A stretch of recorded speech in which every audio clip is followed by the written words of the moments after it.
Ini dia, ini ada kinerja saham Logam Mulia dalam sepekan. Jawabannya adalah sangat berpengaruh dan direspons negatif oleh pasar. Karena kita sekarang kan biaya ekspornya nol kalau nggak salah. Itu selain untuk meningkatkan pendapatan pemerintah juga untuk melihat sih berapa sih ekspor emas kita sebetulnya. Jadi kita lihat nanti ada potensi income apa yang kita bisa dapat dari pertambangan itu yang mungkin sebelumnya belum tahu. Saya nggak estimasi. Nanti salah angkanya, saya lupa angkanya berapa triliun lah gitu. 2 sampai 6 triliun ya. Lalu seperti apa saudara usulan tarif bea ekspor emas ini berlaku untuk jenis emas seperti apa saja? Ini datanya berikut ini saudara, ini usulan tarif bea ekspor emas.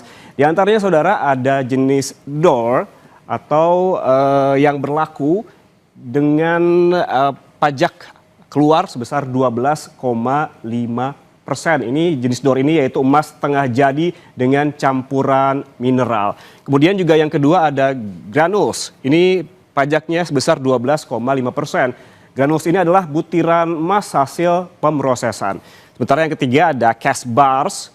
Ini merupakan batangan tuangan yang dikenakan pajak sebesar 10%. Dan terakhir ada emas batangan cetakan yang sudah rapi sebesar 7,5%.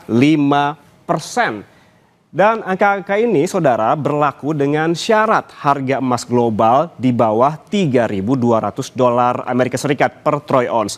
Lalu bagaimana jika harga emas dunia di atas itu? Maka bea ekspor yang dikenakan akan lebih tinggi lagi 2,5% dari ketentuan. Makanya jika sekarang misalkan DOR 12,5%, maka ditambah 2,5%, maka ini masing-masing jadi 15%, 15%, 12,5%, dan yang terakhir di minted bars menjadi 10% apabila ketentuan tadi berlaku. Lalu seberapa besar rancangan peraturan Menteri Keuangan ini berdampak ke saham-saham Logam Mulia di Bursa Efek Indonesia? Sejak diumumkan pada Senin pekan lalu, Kompas Bisnis menyajikan data berikut. Nah ini dia, ini ada kinerja saham Logam Mulia dalam sepekan. Jawabannya adalah sangat berpengaruh dan direspons negatif oleh pasar begitu. Terbukti sejak diumumkan Senin pekan lalu hingga penutupan bursa pada Jumat lalu, terpantau saham-saham dari perusahaan emas ini berguguran.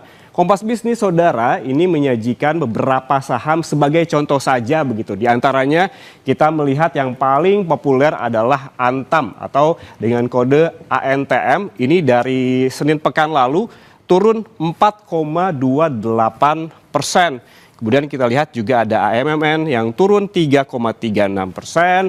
Dan ada Arci yang turunnya paling dalam selama satu pekan terakhir yaitu 9,96%. Dan ada PSAB yang juga turun dalam yaitu sebesar 8,70%. Dan terakhir yang sebagai contoh yang kami sajikan adalah UNTR. Penurunannya sebesar 3,48% selama sepekan terakhir. Dan saudara penurunan yang besar tampak pada Arci dan juga PSAB seperti saya sebutkan tadi yang masing-masing turun sebesar 9,96% dan 8,7%. Mengapa demikian saudara? Ini dibandingkan dengan emiten-emiten lainnya di perusahaan lainnya total ekspor Arci dan juga PSAB ini 100% emas sehingga tentu akan sangat berpengaruh terhadap kinerja keuangan keduanya. Dan saudara, sebenarnya seberapa besar dan mengapa pasar begitu responsif dengan rencana bea ekspor emas ini? Kita akan bahas bagaimana dampaknya terhadap perusahaan yang bergerak dalam pertambangan dan juga pengolahan emas. Kompas Bisnis nanti akan membahasnya. Namun saudara, apabila kita berbicara dengan kinerja dari perusahaan-perusahaan atau emiten yang berbisnis di bidang logam mulia ini, kita lihat juga bagaimana di responnya di Senin kemarin.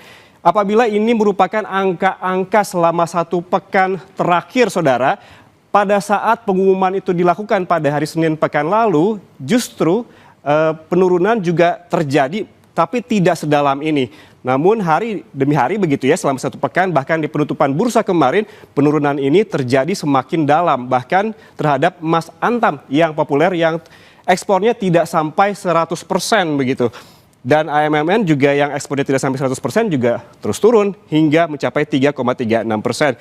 Dan yang memang luar biasa ini terjadi fenomenanya di angka 9,96% di ARCI penurunannya dan juga PSAB sebesar 8,70%. Seperti saya sebutkan tadi, dua perusahaan ini memang mengekspor emasnya begitu dan 100% emas yang diekspor.